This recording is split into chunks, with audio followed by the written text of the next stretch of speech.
Sudoku for Fun and Profit by Amy Jones.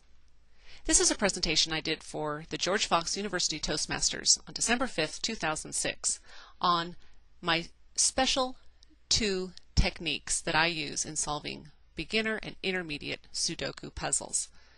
Now I say it's for fun and profit. Well, the fun part, that's easy to explain. It just means that I have a great time doing Sudoku puzzles, and you can too. The profit part, well, this has nothing to do with money. It simply means that you're going to benefit your brain by exploring and solving and thinking about Sudoku puzzles.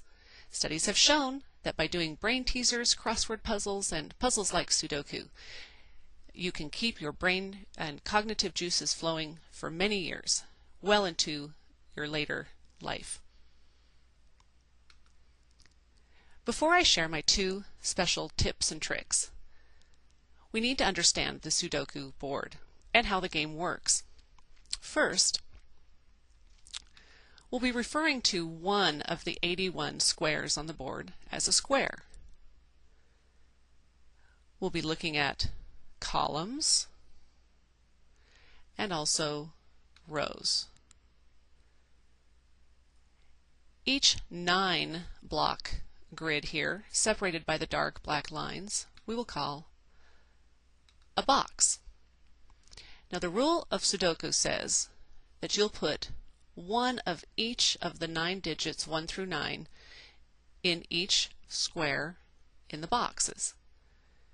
You'll also put one of each digit in the columns and one of each digit in every row.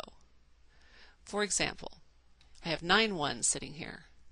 If I put 1 in this square, I can't put another one in any other square in this column or in this row.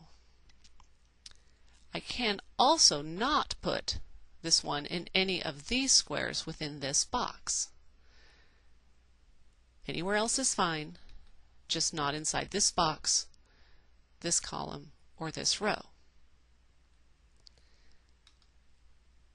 So let's solve our first puzzle. My first technique involves looking at columns of boxes, in other words, this 1/3 of the grid, or rows of boxes, such as this 1/3 of the grid. And when I look at those, I simply try to identify 2 of the same digit in those columns of boxes or rows of boxes. So the first one I want to identify is this 4 and this 4. I'm using some what we call Easy Teach software to illustrate how I solve these problems. So with this 4 right here, I can't put another 4 in this column or in this box. And I can't put another 4 in this column or in this box. I know that I need a 4 in this box, but because these 2 columns have been eliminated, I need to choose this column. If I looked up here, I would notice that there's already a 4 in this row. That leaves 1 spot for my 4. Oops, there we go. The second place I'm going to look at is this set of boxes. I notice there's a 7 here and a 7 here. That means I can't put another 7 in this row, and I can't put another 7 in this row. I'll need to put a 7 in this spot or this spot. And you probably already noticed that there's a 7 above that. So we'll put the 7 here and fill it with orange. The next one we'll look at will have to do with this row of boxes. And this time we'll notice that there are 2 5s. Again, I can't put a 5 in this row or this row, but I can put one right here. And finally, let's look at the last two very, very quickly. I can put a 9 in this spot because a 9 has already been selected for these two rows and in this column. So we'll put a 9 here.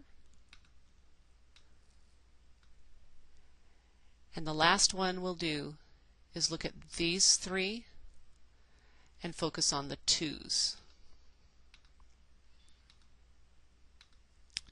So we know the 2 has to go here.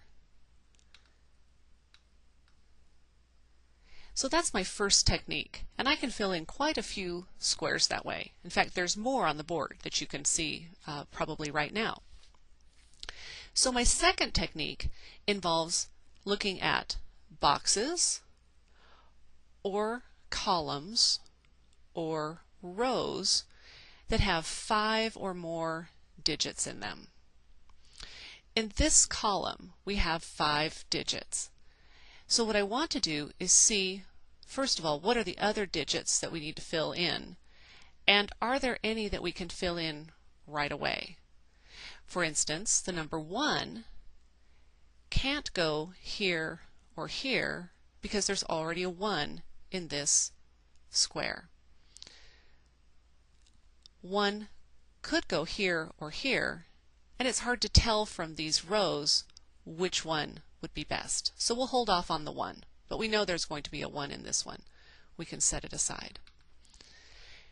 There's already a 2 in this column. There's already a 3 in this column, but we do need a 4. We can put a 4 here or here, but not here because there's 1 in this row. We could put 1 here. So we didn't get any help with the 4's either, but we'll set it aside because we know it's going to fit in here sometime.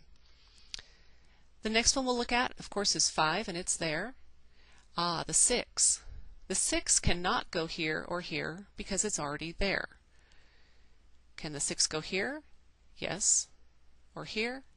Yep. So we aren't sure where the 6 is going to go. The last number, because 7 and 8 are already taken, is the 9. So let's see if we can figure out where the 9 goes. The 9 can't go in these two bottom spaces because there's already a 9 in this box.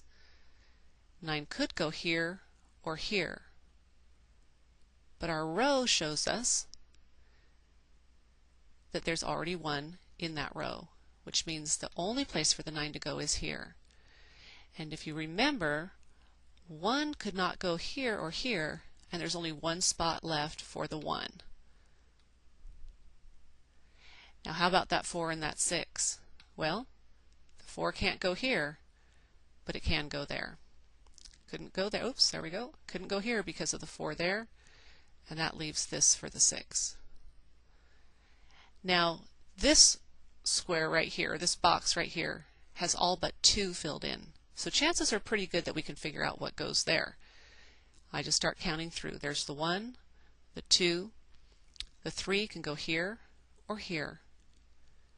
So let's pull a 3 aside. 4, 5 could go here or here. There's already 1 in this column, which means the 5 goes right there, and the 3 goes there. So to sum up, my two techniques, the one where you look at columns or rows of boxes and pick out 2 that are alike in order to fill in the third, or find columns or rows or boxes that have 5 or more digits in them, is a good way to solve beginner and intermediate Sudoku puzzles. I hope you've learned a little bit from my presentation and feel encouraged to go try your own puzzle now.